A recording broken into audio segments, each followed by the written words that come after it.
Structural heart disease refers to a defect in the heart's valves, walls, or chambers that keeps the heart from pumping blood properly. Valve or structural heart problems may be present at birth or develop over time. Your risk increases if you have high blood pressure, plaque buildup, history of heart attack, take certain medications, or have certain heart infections. The Structural Heart Program at CIS and Terrebonne General provides innovative solutions and devices with the latest technology to bring the best possible outcomes for patients. Learn more at cardio.com.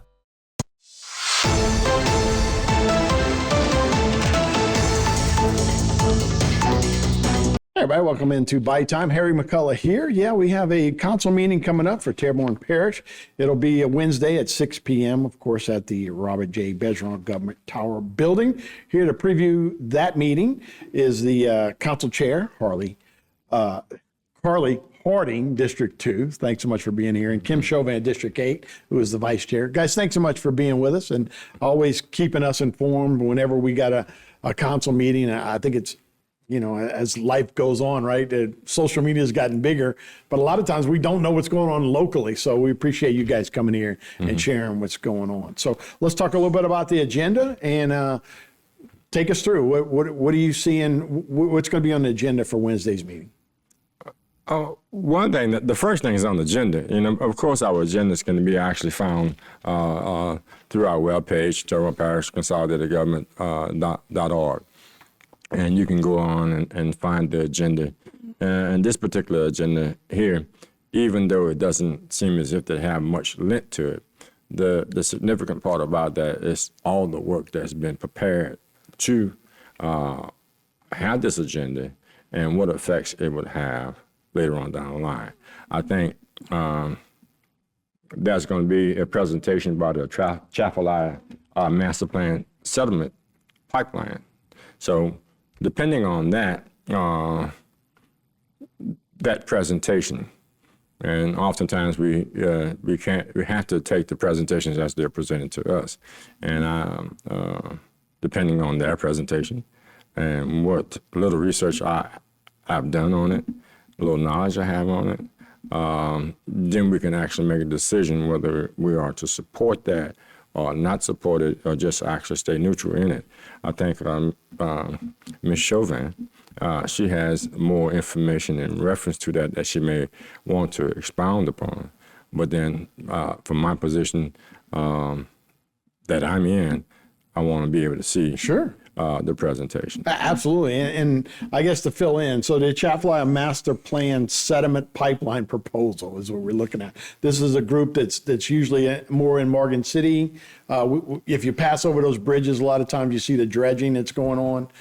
They're building land in St. Mary Parish, and this would be to divert some of that material over into Terrebonne Parish with about a 24 to 26 mile pipeline to divert some of that stuff.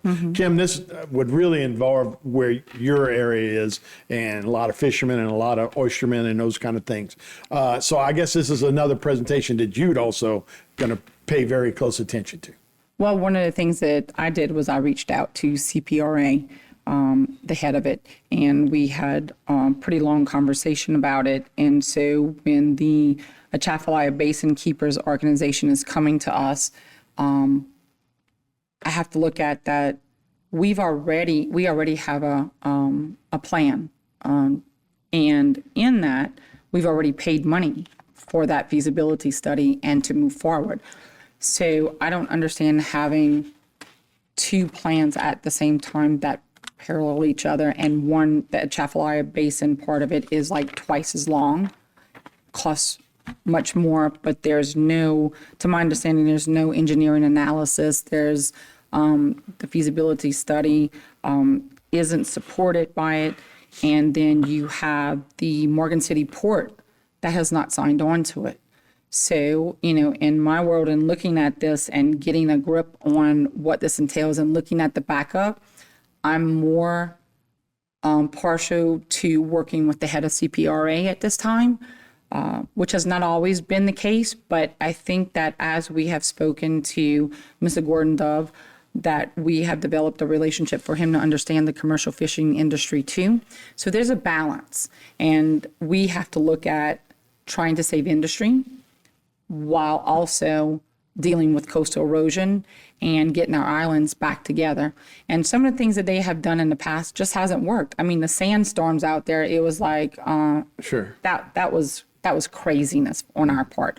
Because as fishermen, we would go out there and we were looking at it and like, you're throwing sand down. Right. And then a northerner would come through and guess where all that sand went? Right back into the in. water. And we were like, we could have told you that, Yeah. you know. So in all the years of talking with Gordy and trying to have him understand us and him trying to show us what we need to do, I think we've come to some big compromises for our industry and for CPRA and working towards, you know, finding a fix for coastal erosion or trying to stop it as much as possible. That surprised me. I've been hearing about this project for probably 10 years, though, you know, and then we're still at the basic. And I guess this is where it's got to start, right, when they come to see you guys. Right. And really to look at that, and then our second item that we're going to actually have, kind of, you know, these things, these two items. The second item we have on there, accepting the approval of the Turbo Parish Coastal Resiliency Plan. So they have been working with CPRA. I must honestly say that we know who's involved with CPRA. Right. And with that involvement, we have a personal relationship and the heart for people we know. So I can go to these people's office and make a phone call to them. The others have to make a presentation. Right. And you want to see what's out there, right? Yeah. I mean, you don't want to be closed-minded, but that's what this is about, right? Yeah, well, anytime someone comes and make a presentation, you know what I mean, if a guy have a briefcase coming to your door, you know what I mean, you got to figure out whether he's bringing you money or taking some, coming to get some money. So, buyers beware. Right. So, that'll be interesting. That'll be the first thing and part of general business. And we got plenty more on the docket. But let's take a break, and we'll be right back. Stay with us right here on Bayou Time.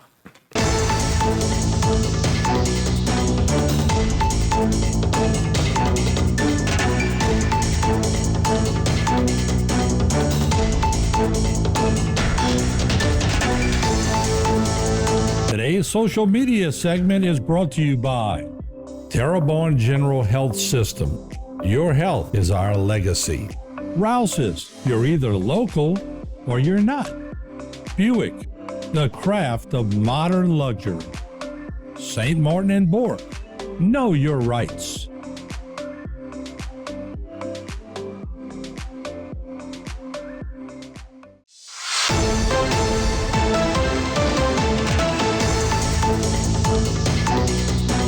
Hey, welcome back to Bayou Time. Harry McCullough here. We're talking about the Parish Council meeting. It'll be Wednesday, February 12th at 6 p.m. with Council Chair Carly Harding and Vice Chair Kim Chauvin. So, guys, thanks for being with us. A resolution on here to talk about fire protection at number 4A, which goes all the way back to Ida, right? And so, Kim, can you tell us a little bit about what that amendment is, or what that part is?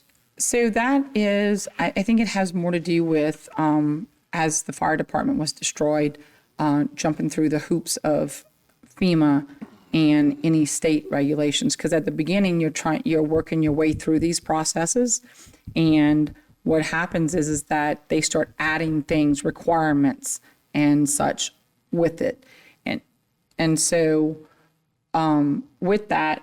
They have decided that they're going to go to a vote on what they want to do with theirs in Grand Bayou. In Chauvin, it's a whole different thing, and they brought it to us on Monday. Had my Chief Amanda Thibodeau to bring it before the council, and what we decided to do was take it step by step, so to the council, so that we can understand what's going on as far as fire protection and jumping through the hoops of the state and FEMA. And then the next is our state representatives, which is going to be Senator Mike Facey and Representative Jessica Domingue. And then we're going to go on the federal level because it's FEMA and it's state laws that have been put in that have brought forth a mess. Right. And we talked about this on previous shows, you know, talking to like Parish President Archie Shessel. And because of when they file a claim and the time that it takes to get a claim, a lot of times the cost can really increase. And so then it's completely a different deal. They're trying to I know some of our senators talked about maybe putting in where they pay that interest, where it'd kind of make you more whole. And then the cost and it rises as they add to the requirements Sure, right. Of it. And some of it is, Especially in our area, right? yeah, and some of it is nonsense. Because you'll pass by a fire station, they're like 18 Right. feet in the air. you know? Yeah, I'm like, it's this small piece of land and you want them to go straight up. Tell me how that fire truck's doing it, you know? Right. We got that four-wheeler. So, Yeah. Yes, and and on May 3rd, they actually going up, Grand Caillou going up for their avalorum, and 7.82, which would generate almost $800,000. You know what I mean? Help That's pay for over a that as 10-year well. period. So we have to look at that, and then the same as in Chauvin, and then we have all of these alvarums. My concern here is that we support fire protection, police protection, recreations. They have avalorum tax.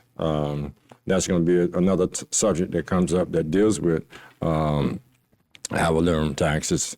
Would be an inventory tax that's actually put in place for businesses, basically, to get rid of a particular tax, and the possibility of getting rid of the avalorum tax. So going forward and being proactive, hopefully we can get later on down the line a good idea of what direction we want to go. Yeah, look, and you're going to run head on into what's happening in Baton Rouge with the changes in the tax codes there too. So Right. that's all going to go in together So- as well. So you got a couple of public hearings. Tell us about that, Carly. Basically, you have public hearings, and the first one is an ordinance to declare 2 vehicles in Houma Police Department as a surplus and authorizing said items to be disposed of by any legal and approved methods. We have surplus vehicles that we have somewhat outdated. We can't really make a profit off them, but we actually have to go through that because it's part of our inventory. We just can't let it just set off to the side or somebody just give it away to someone. So it has to be publicized that we're going to actually do that. You know. Occasionally I'll pass by a car dealership or, a used car lot, and it looks like there's 12 cop cars sitting there. Is that part of this program, or? Well, what happens I'm is probably way they can go and auction. We also auction off a lot of times surplus computers, mouses. Sure. Lawn equipment, desk chairs, those things. Yeah. We just can't give them away, so Right. we have to put it out there where they have an opportunity by any legal means of getting away. Yeah, it'd be getting cool rid if of you it. could, right? Just give it to a school or something, let them, right. kind of do those kind of things. And there's 2 of them, right? There's another one? Yeah. The other one is an ordinance to set the salaries for the council staff and for inclusion of the 2025 salary adjustment and the 2026 salary adjustment, and that's going to be addressed in the public hearing. There should be an opportunity for members of the public to come in reference to that, to hear what is to be said. And once we finish the public, we close the public hearing, and there should be some discussion in reference to that. This is staff. This is not council. Or is This is it? council staff, It's council staff, but not the, not the council. not your salaries. No, not really. We can't vote on our own salaries. What we can do, the next set of people that's coming in, that we can actually. That's right. Yeah, down. Down the line, we can actually cast a vote prior to the elections and stuff like that, not knowing. You can't do it while you're in. No, Man, we you just can't got give ourselves a raise. raises for everybody. You can't give a, go through the roof. But this is something in particular. I think the format that's there, all the particulars should be ironed out tomorrow in reference to yays, nays, or differences or adjustments. When you're dealing with people's salary, it's not much conversation, but oddly enough, the position here is our staff is actually our employees. Oh, absolutely. Different from the parish president, who has the rest of the employees. Right. So these employees are actually Council staff. council staff. I got you. All right, one segment to go. We'll take one more break. We'll be right back right here on Bayou Time. Today's social media segment is brought to you by South Louisiana Bank. It's better when we bank together. Waits and Downer, attorneys at law. Terrebonne Ford, built Ford tough.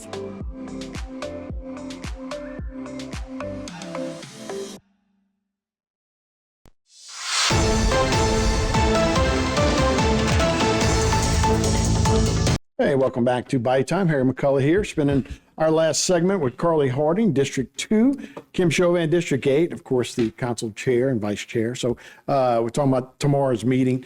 Kim, let's talk about your district. You got a few things that you want to talk about in your district? So within my district, you can find on my Facebook page, I always sharing things that are happening, whether it's at the library, which I think this week is making Valentine's Day cards for the nursing homes and such. But there are always things that are happening there. So if you follow the page, you'll find an array of things happening within the parish. The part that we're working on right now is the Easter Extravaganza, which is coming up April 5th. And we're about to start planning everything, getting everything done for the kids. We had, oh my God, so many kids last year. It was really awesome. And then we're going to do the Love the Boot Week, where we're picking up litter, and that's going to be April 12th. We'll have something in the Chauvin area and something in the East Houma side. And so we're just looking for volunteers. Last year, I think we did it with maybe 5 or 6 people. So this year, we're hoping that we've seen that we were a part of it. There were people that pitched in, that we can get a lot more people in it. Yeah, that's so important. It's such a quality of life thing that we could do better, right? Yes. And it could be easier for all of us to do those kind of things. Oh, yeah. Carly, we were talking about some of the SBG Disaster Recovery Fund, and it's a fund that's CDBG, I'm sorry. Disaster Recovery Fund. Yeah. Right, the acronyms get me sometimes. Right. There's a nice pot of money, $117 million are in there. You can't just start going crazy and, going to bars and eating steaks, right? So one of the first things you guys are going to have to vote on is weather stations, right? And that's coming up on a vote? Yeah, we can add that on tomorrow. We're going to ratify the minutes from the Budget and Finance, Community Development, and Public Service. And one of those projects that we actually we're going to receive and we have to ratify that opportunity to get $205,008 for weather stations throughout Terrebonne Parish. What's that's going to happen is that's coming through the request of Mr. Earl Hughes to keep us abreast of certain weather conditions and opportunities to actually be more aware. Now, the $117 million, I cut it short by saying the disaster recovery money, it's like a pot of money that's sitting there. We've actually made the application to receive that amount of money. Once that $205,000 is actually spent by us, we actually send the receipt there, and then $205,000 comes off that $200. That $117 million. Right. Now, that's the process we have. We're going to look at a number of other projects that's going to help us with our infrastructure. That we're going to start working on the opportunity for us to do this. I think we have to spend. I was going to say, is there a time limit? 2028. Okay. So we're going to go through that, the phases of the phase 1, 2, and 3, and the alternative projects. We're making some adjustments. Some are going downtown. Some are going for sewage and drainage and those things like that. So for us, infrastructure, that's what we're going to be working on. The other part that we're looking at that we were discussing that we supplying funds with a contract to deal with the vegetation. And that's vegetation that's cutting grass and this, that, and the other. But one of the focus points that I was concerned about, and of course all of us that's anywhere around some water, we're focusing on lilies. And so we're looking at Teeter has a company that's going to be harvesting these lilies and actually trying to help us out we're eradicating them. Or not, well, you're not going to eradicate I know. they're always going to be there. Right, better So, than not doing anything at all. right. So Kim was more concerned about the pathway of boats and stuff like that. The navigation parts of Sure. it. And that pulls into wildlife and fisheries. But by the time that they're seeding and starting to bloom, wildlife and fisheries is running out of money Right, at right. that point. So this company that they were talking about is supposed to come in and they're supposed to make. Through TITA, you said? Okay. Yeah, they actually brought them in, kind of nursed them in, and they're actually going to set up in the Gibson area. They've actually started that, but we got some lateral canals that drain off into areas that, like Mr. Noel Learett had said last night, some of these lateral canals that we have, they actually produce extra lilies. Oh, yeah. So we have to get into these areas right here. Sure. But when we look at the combination of what we're going to do with our vegetation contract and the company that's going to come in to actually process these things to use as fertilizer and other things that they've actually chemically developing. Right. Too bad we can't smoke them. Yeah, for sure. do something, and with wildlife and fishery. Sure. So we have a better chance than what we had in the past because we're more coordinated and we have another partner in the game. Right.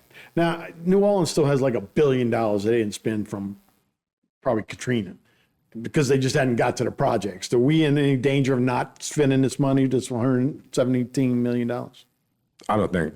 I don't We're think gonna get to it. Houma, Turbo and Parish is not going to be like We're that. gonna get to it. No, we're going to get to it. We have a would be timeline. all over that. Yeah, They will not right, be waiting that long. Really, I tell you what, I'll be fighting to come on this show and say, hey, look, we don't have no more money. Where's the money? Yeah. So, But no, that's good. I mean, but I know that, like you said, it's upfront money, then you get reimbursed kind of way. So Right. You got to get it. and that's the difficult part too, because we have to have the money Right. in order to start the projects. Well, Kim, Carly, thanks guys so much. And again, that'll be on Wednesday at 6 p.m. That'll do it for this edition of Bayou Time. Thanks for watching. I'm Harry McCullough. See you next time, everybody. Today's social media segment is brought to you by Alford and Associates for all of your insurance needs. CIS, Cardiovascular Institute of the South, the highest quality cardiovascular care available. Barker Honda, the Barker family tradition of quality.